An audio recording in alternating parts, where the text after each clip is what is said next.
수넴 여인은 엘리사를 지극정성으로 이제 선대하였습니다. 이 당시 북이스라엘이 하나님의 언약에 대한 관심이 없고 그 선지자들을 귀하게 여기지 않았다는 것을 감안해 본다면 이 여인의 신앙과 배려는 아주 대단한 것이었습니다. 그래서였을까요?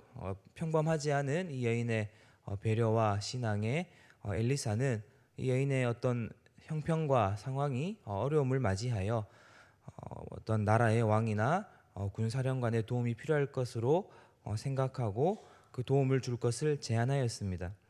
그러나 이 여인은 거절하였는데 아마도 이 여인은 그런 도움을 받을 만큼 이제 경제적으로 어떤 힘에 겹거나 그런 지원과 보호를 받아야 할 만큼 취약한 계층이 아니었기 때문이라 생각이 듭니다.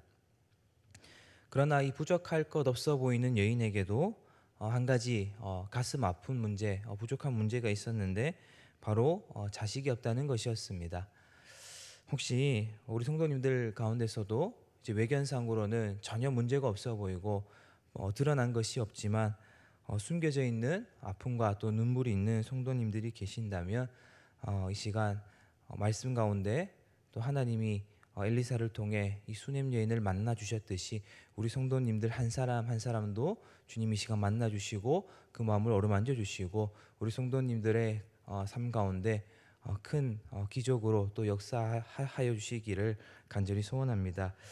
오늘 본문을 보시면 이 수넴 여인의 봉사와 헌신이 너무 고마웠던 엘리사는 이 자신의 신하 게하시를 통해서 이 여인에게 필요한 것이 무엇인지 알아내었습니다.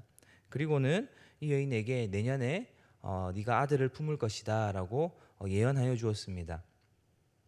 그리고는 정말 엘리사의 예언대로 이 여인은 아들을 안게 되었습니다.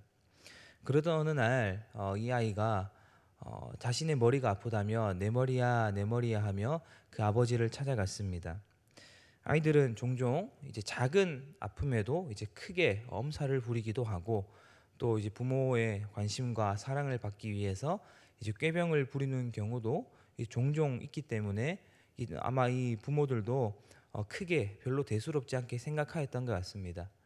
그런데 이 아이는 수넴 여인의 무릎에서 잠에 들듯 죽고 말았습니다. 그런데 참 이상한 것이 이렇게 귀한 아들인데 절대 가질 수 없었던 그런 아들인데 이 여인은 아이가 죽은 것을 남편에게 말하지도 않고 의사를 찾아가지도 않고 약을 구하러 가지도 않고 엘리사를 찾아갔습니다. 그리고 또 이상한 것은 엘리사가 평안하냐라는 물음에 이 여인은 평안하다라고 대답을 하고 엘리사에게 지금 자신이 어떻게 오게 되었는지 또 무엇을 구하는지도 전혀 이유를 이야기해 주거나 자초지종을 설명하지 않았습니다. 그저 엘리사의 발을 이제 붙들기만 했다라고 성경이 기록합니다. 흔히들 어떤 가족이나 어떤 주위에 아픈 사람이 있으면 그 병을 빨리 알려서 병에 대한 정보를 모으고 좋은 병원을 알아내고 치료법을 찾아내는 것이 일반적일 텐데 왜 이 여인은 병원을 찾아가든지 의사를 찾든지 또 약을 구하기는커녕 자기 남편에게까지 이 하나밖에 없는 소중한 아들이 죽었다는 사실을 알리지 않은 것일까요? 그리고 그렇게 애타는 마음으로 찾아갔던 이 엘리사 선지자에게도 왜 가장 인생의 중요한 문제인 이 자식 이야기를 하지 않는 것일까요? 왜 엘리사에게도 하나님의 사람에게도 이 중요한 사실을 이 여인은 숨기는 것일까요? 도저히 이 어머니 한 아이의 어머니라고는 생각되지 않는 여인의 이런 이상한 행동은 어디서 기인하는 것일까요?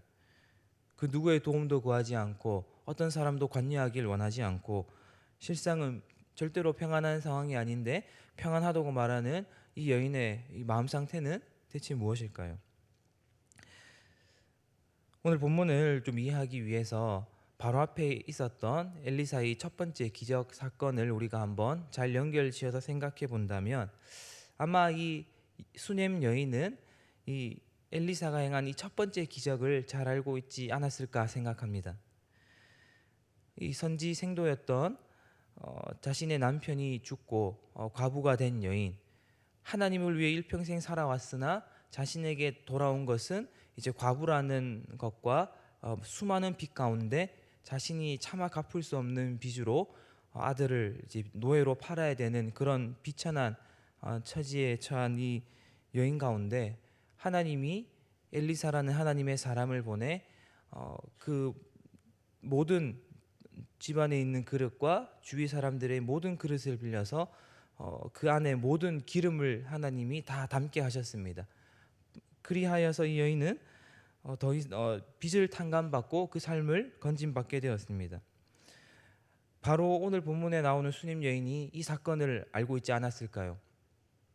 하나님이 사랑하시는 자, 하나님을 사랑하는 자, 하나님에게 신실한 그 백성을 하나님이 버리지 않고 하나님이 그 형편을 헤아리시고 그 삶을 도와주셨다.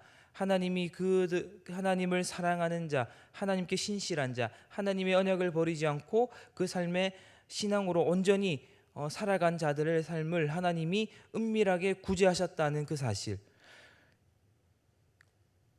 그 방문을 걸어 잠그고 기름을 채웠듯이 이 여인도 그렇게 은밀하게 일하시는 하나님의 역사를 알고 있었기 때문에 이 여인은 아이를 혼자 방에 두고 방문을 걸어 잠그고 남편에게도 그 사실을 숨기고 하나님의 사람 선지자에게도 그 사실을 숨겼던 것 아닐까요? 저는 우리 성도님들의 삶에 이런 하나님, 은밀하게 일하시는 하나님을 향한 믿음이 있으셨으면 좋겠습니다. 우리 입술과 우리의 마음이 하나님을 향해 걸어 잠길 수 있는 그런 믿음이 있으셨으면 좋겠습니다. 세상 사람들이 알아주지 않아도, 세상 사람들이 몰라줘도 나는 하나님만 알아주시면 됩니다. 나는 하나님만 내 형편을 헤아려 주시고 하나님이 나를 도와줄 줄 믿습니다 하는 우리 가운데 은밀히 구원의 손길을 펼치시고 계획하시고 준비하시는 그 믿음으로 말미암아 담대하게 평안을 선포할 수 있었던 이 수냄 여인의 믿음이 우리 성도님들의 믿음이 되셨으면 좋겠습니다. 오늘 우리 가운데 참된 구원자가 되셔서 은밀한 중에 우리 가운데 은혜를 베푸시고 계획하시고 준비하시는 그 하나님을 발견하시고 잊지 않으시고 우리를 만들어 가신 하나님을 놓치지 않으시는, 그리하여서 소망의 입술과 그 걸음을 옮기기를 멈추지 아니하시는 이 여인과 같이, 수님 여인과 같이 하나님을 또 찬미할 수 있는 우리 모든 성도님들이 되시기를 주님의 이름으로 간절히 축원합니다. 기도하겠습니다. 살아계신 하나님, 하나님은 그의 백성을 잊지 않으시고 하나님께 성실한 그 백성을 버리지 않으심을 자신의 입술과 걸음 가운데 옮긴 여인을 보게 하셨습니다. 자비하신 하나님, 오늘 저희들 가운데 이 여인과 같은 믿음을 허락하여 주셔서 우리 가운데 은밀히 일하시고 은밀히 준비하시고 또 계획하시는 하나님을 바라볼 수 있는 믿음의 눈을 허락하여 주시고 우리 가운데 거룩한 소망을 또한 허락하여 주시사 하나님 앞에 부끄럽지 않게 살아가는 참 신자된 삶을 살 수 있도록 붙잡아 주시옵소서. 감사합니다. 예수님의 이름으로 기도드립니다. 아멘.